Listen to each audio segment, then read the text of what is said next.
Hello and welcome back to another Dare to Game video. Today we're playing Kingdom Come Deliverance 2 and we're doing a video for the Mysteria Ecclesiae DLC. This is going to be an armor guide for the Teutonic Knights which feature in this DLC. We're going to be doing 3 different layers or levels of their armor. So we're going to do a Squire, a Knight, or a Man-at-Arms I should say, and then a Knight/Lord. So it's going to be basically a real entry level one that still looks really good, has decent stats, and really screams Teutonic Knights, or at least the Order of the Teutonic Knights. Then one for a more senior Man-at-Arms, then one for the most senior, a Knight, something as fancy as we can make it. So with all that being said, let's just dive on in. So starting off with the weapons for our Squire, which is the first layer we're going to look at, we have equipped him with a Volg. So I wanted to do a polearm for this one because historically speaking and immersion wise, I think it makes a lot more sense for them to be equipped with that. Oftentimes they would not be mounted, so they'd be on foot, so a polearm is their best bet at having a good defense and offense against other people on foot and on horseback, so I figured this one went with that rather well. Then I also equipped them with a longbow, because the ability to be able to hunt for the person that they're serving and also, again, serve as an archer in a military unit is paramount. So I did a ash longbow, which has a minimum strength of 19 and agility of 13 to use, and 24 improved piercing arrows. I also included a dagger and a torch because they're going to have utility tasks that require them to have the ability to, cut small things or whatever, so a dagger is important, and light the way for the people that are more senior than them. So I feel like this is the perfect loadout for role-playing as a knight, not as a knight, as a Squire in the Teutonic Knights. So that is the weapons I went with for the Squire. For the clothing, we kept it real simple. I wanted to fill every single slot, so you can see we don't have any empty slots, and that's what we wanted. I did everything even down to jewelry, and I did it based on roleplay and immersion. So for the ring, I did engraved silver ring under the, idea that they're going to have something for a sign of office or them being able to be in the Order of the Teutonic Knights, even at a low level. And so I did a scapular with insignia because a scapular is a religious necklace, so it made sense to do something that wasn't super expensive, but is something that they would likely be wearing. And then I did the engraved silver ring. I also wanted to do a belt and a pouch, but I figured it made sense, again, roleplay-wise, to not do top tier, so we did hunter's belt pouch. So we have 2 weapon slots, so we can use that polearm and that bow. Then for our clothing, we kept it fairly simple. We have some black travel boots, a tannish white long porpont, same thing for some quilted hose that keep it nice and light. And then I also included some rubble spurs just in case they are ever riding a horse or are mounted, because that wouldn't be unheard of even if it wasn't the most common thing in the world. So that's the base layer of clothing. Then for the padding and mail layer, we stuck with a padded collar and a broad padded coif, both in a light white color.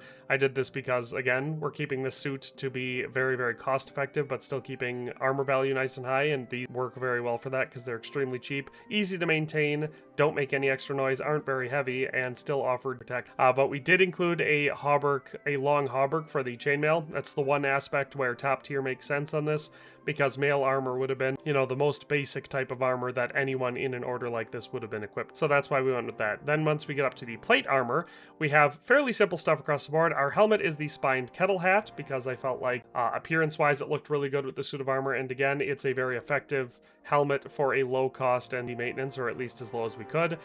For the cuirass, I went with a white variant of the simple brigandine. I did brigandine armor, again, all basic reasons. It's cost effective and offers very good defense considering how much it costs and how much it weighs. For our legs, we did half plate legs. I figured that was more appropriate than just couters because that way we get some upper thigh protection, which is important. Some chainmail gauntlets because they look awesome with the suit of armor and still offer decent protection for the price that you're paying. And for the arms, of course, we did the couters with rondel because they look really good. And again, it feels appropriate armor-wise. So that is all of the items that makes up this suit of armor for the up until plate. Then on top of that, we did the coat of arms surcoat that you can get from the DLC. I did this one. Well, there are 2 variants of the coat of arms surcoat, one with just a T and then one with the cross. I did the one with the cross. It looks better. And on top of that, we did the servant's hood. Again, same one from the DLC that has the Teutonic Knights cross on it. So I think it looks really, really good. And we'll take a look at it outside, but first let's go through the stats on this one. So this total suit of armor including the weapons, has a total weight of 113 pounds. So it is a little bit heavy, but it's not crazy. It's not nearly as heavy as a lot of made. The value on this one was where we really kept her realistic. We kept it to 8,372.2 groschen. Once again, that's including all the weapons, even counting the individual price of each arrow in our stack of arrows. So under 9,000 groschen for this entire suit. That feels very, very appropriate for, you know, an entry-level man-at-arms / squire in the Teutonic Knight. Then for our AAR, or average armor rating, just going down from head, we have an average of 162. For body, it's 180. Arms is 117.7, and legs is 133.3, giving us an overall average armor rating, or AAR, of 148.3. So pretty decent. It's under 150, which is what I would consider medium. So this is a fairly decent suit of medium armor, and I think it looks pretty solid. And again, just without anything boosted or any potions or perfume or anything, we've got a charisma of 25 here. Feels totally appropriate. Conspicuousness of 39, visibility of 65, and noise of 100. So obviously we're going to have a lot of noise with chainmail and plate clanking around, but we're not very conspicuous and not very so. Roleplay-wise, definitely feels appropriate for a Teutonic Squire. Taking a peek at it outside, it looks really good, I think. Obviously, it's nice having those Teutonic, the Waffenrock and the hood. That definitely helps immersion-wise, but overall appearance, it looks very, very appropriate. It also looks like it, you know, would be fairly comfortable to wear, move around in, and offers really good protection while being very utility-driven. So that is our Squire. Let's move on to our Man-at-Arms. All right, so next up we have the Man-at-Arms. So for the Man-at-Arms suit for the Teutonic armor guide that we're working on, I decided to pair, I wanted to use Boleslav Bavor's Reforged Sword because it's the unique sword from this DLC, and it's a fairly good, one of the best one-handed swords in the game once you've reforged it. Plus it has heavy Crusader themes, which you gotta love and definitely goes well with the Teutonic Knights. But I decided to pair that with one of the new unique shields that we get from this DLC, and those are the primary weapon. Then I paired a field crossbow and improved piercing bolts. Almost did a polearm for the secondary weapon for the Man-at-Arms, but I figured a crossbow made sense too, again because that ranged ability is super, super useful. And that way I get to feature a crossbow in a build. And then I did a torch and a dagger again. This time I decided to go with the rondel dagger because it's slightly fancier and it has a cool triangular blade. So definitely very nifty way to go. I guess I could read the description for the unique item here. So it says, a Crusader's knightly sword with which Boleslav Bavor traveled the Holy Land. I fitted it with a new blade so that it may continue to serve just causes for another decade. So that is the weapons for the Teutonic Man-at-Arms. For the armor, I followed a similar principle that I did with the Squire, and in that being, I wanted to fill every slot. The only one I didn't do is the hood, because other than sort of a lower Squire or like low-level Man-at-Arms / guard type role, I don't typically do hoods with suits of armor, and so that's the only slot I left open here. So we went with fairly nice jewelry again, but it felt befitting, so we kept the engraved silver ring, but we upgraded the scapular to a silver cross with insignia. It's still a cross, so it still feels appropriate for a Teutonic Knight. Then we upgraded our belt and pouch to the Knight's belt. That gives us an extra slot, so I definitely could have also done a polearm, but I didn't want to over-encumber it. I like doing just 2 weapons when I'm doing a build. But yeah, so we upgraded to those. Then for our clothing layer, we have some black burger shoes, the light whitish long pourpoint, and quilted hose. Again, just like the last time.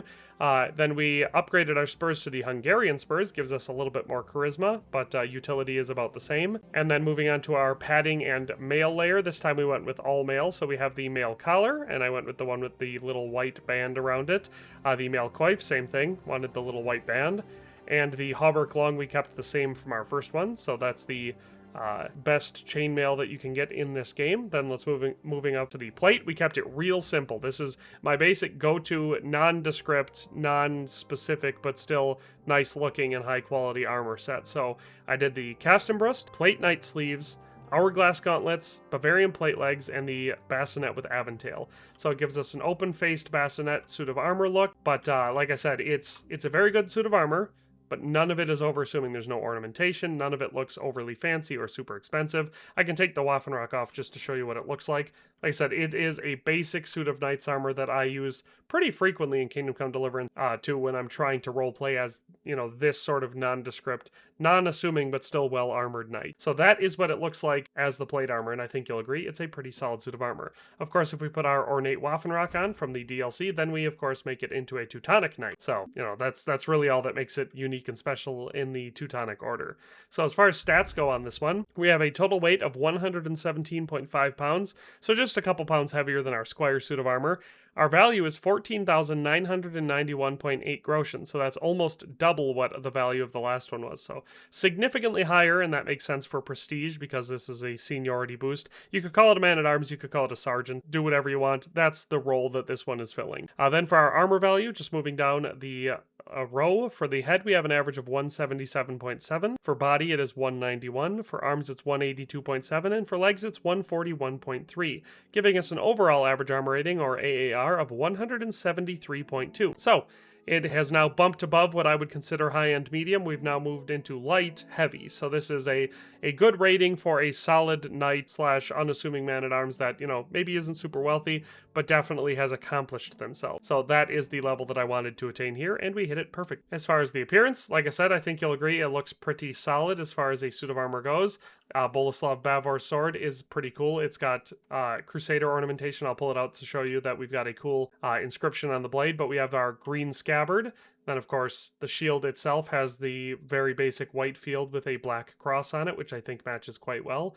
Overall, it's a fairly solid looking suit of armor. So just take a peek at that sword. Like I said, you can see lots of cool crosses on it, one on each end of the crossguard and one at the pommel, making it up. But of course, Deus Vult there on the blade, which is everyone's go-to call for a Crusader's motto. I, of course, prefer Christus Imperat Deus Vult, but, you know, what are you going to do? Deus Vult will do in a pinch. But that's what the sword looks like, and just for good measure, I took the Waffenrock off to show you what the suit of armor looks like without it, because, like I said, it's just a solid suit of armor. But that is our Teutonic Crusader Man-at-Arms. Let's move up to the Knight. And finally, we have the top-tier Teutonic one here, and it is our Teutonic Knight. So this is a full brother of the Teutonic Order, and I think it looks fantastic. So for weapons, I decided to pair this one, as I usually do, with a higher noble slash knight when I'm doing an armor guide like this. I did a longsword, and it felt like the best longsword for it was the longsword of the Four Evangelists, which is a longsword that was added in the Legacy of the Forge DLC, and if you're not familiar with how to get it, I made a video on that not very long ago, so you can find it on the channel. But this is the sword that I felt went best with it. It says, a beautiful longsword with engravings of the four evangelists, Matthew, Mark, Luke, and John. According to tradition, each has a supernatural attribute. Matthew is depicted as an angel, Mark as a winged lion, Luke as a winged bull, and John as an eagle. So a tremendously good longsword, one of the best in the game, and it definitely feels right roleplay-wise to pair it here. Then I decided a torch and a Brunswick's dagger with it, which is a bullock-style dagger, which I thought would be fun, and it is the most knightly dagger in the game, so it's the one I paired it with. I chose to not do any sort of a polearm or ranged weapon with this build, but it would not be abnormal for any paired with it. But that is my, and if I did, it would be the Brunswick's poleaxe, by the way. If I did a polearm, that would paired. But that's weapons. For clothing, we stayed pretty similar to the last two suits, but we just kind of made it better in each way. So we upgraded to the noble's belt and the noble's pouch. Our long pourpont and quilted hose are the same. We now have knight's spurs, which are upgraded all the way. I figured that was more appropriate than noble spurs, since the whole idea is to not be super gaudy with this. But we did make our ring and our necklace quite fancy. I went with the golden cross ring and the golden cross with pearl for the necklace. I felt like that was the fanciest we could go and still be super appropriate with this suit of armor. So that is the base layer for clothing. Adding on top of that the mail and padding layer, we have the plain mail collar with the white line. That's the same one that we had for the second suit of armor. We kept the same hauberk, so we have the hauberk long, and then we upgraded our hood to the mail hood with coat of arms, and I went with the one that has a white gambeson top for the head. Then moving on to our armor, we could take the Waffenrock off so you can see what the armor looks like. We did another one of the go-tos that I have, this time for a higher level, but still trying to be nondescript and non-gaudy. So we have the Nuremberg plate sleeves, the cuirass with falde, the Italian bassinet, the Milanese plate leg armor, and the hourglass gauntlets. And you can see color and sheen-wise, they all match fairly well. It's obviously a very light steel, which isn't my go-to. I do like a darker steel usually, but this felt very, very appropriate since a Crusading Knight, you know, the stereotype there being, of course, shiny, light armor. And then, of course, on top of that, the thing that makes it Teutonic is the Crusaders of the Red Star Waffenrock from the Mysteria Ecclesiae DLC, the variant that has the Teutonic colors, so the white background and then the black T-cross across the top. So that is what it looks like with the helmet. I also prepared a version for just strolling around, and that is your without helmet version, so all we do there is take the hood and the helmet off. And of course it makes it much more, I guess, attractive for conversation, stuff like that. Stats on this suit of armor are pretty solid. This is a good suit of armor. So we have a total weight, including the weapons and all the armor and everything we're wearing, of 119 pounds. So it's just a pound and a half heavier than our Man-at-Arms, so the weight has not changed much. The value of this one is 24,983.6 groschen, so it's right about 10,000 groschen more expensive than our Man-at-Arms, so I would say that is significantly more prestigious. And our AAR, or average armor rating, just going down, we have a head average of 195, body of 195.3, arms of 192.7, and legs of 229.7, giving us an overall average armor rating, or AAR, of 203.2. And as you all know, if you've been watching the channel, if you go over 200, you are now unstoppable tank. This is a tank armor, so definitely a very, very good suit of armor stat-wise. You can see just looking over to the side, our charisma is also at 30. That's without the use of any potions or anything.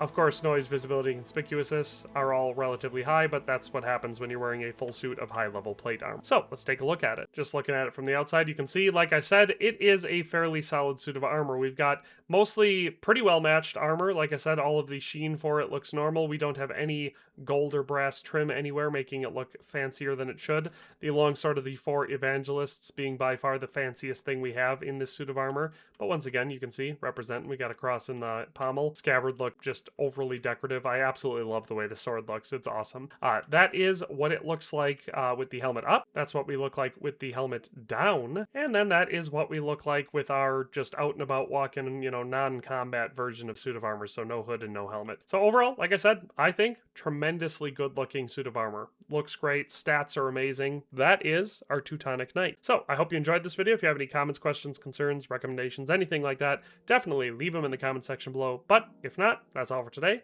and have a nice day. We'll see you next time. Thanks for watching another Dare to Game video. If you like this video, please leave a like and a comment. If you haven't already, be sure to subscribe to the channel. If you like my content and would like to support this channel, consider becoming a member today for as little as $1.99 a month. It makes a huge difference. But in any case, thanks for watching and have a nice day. I'll see you next time.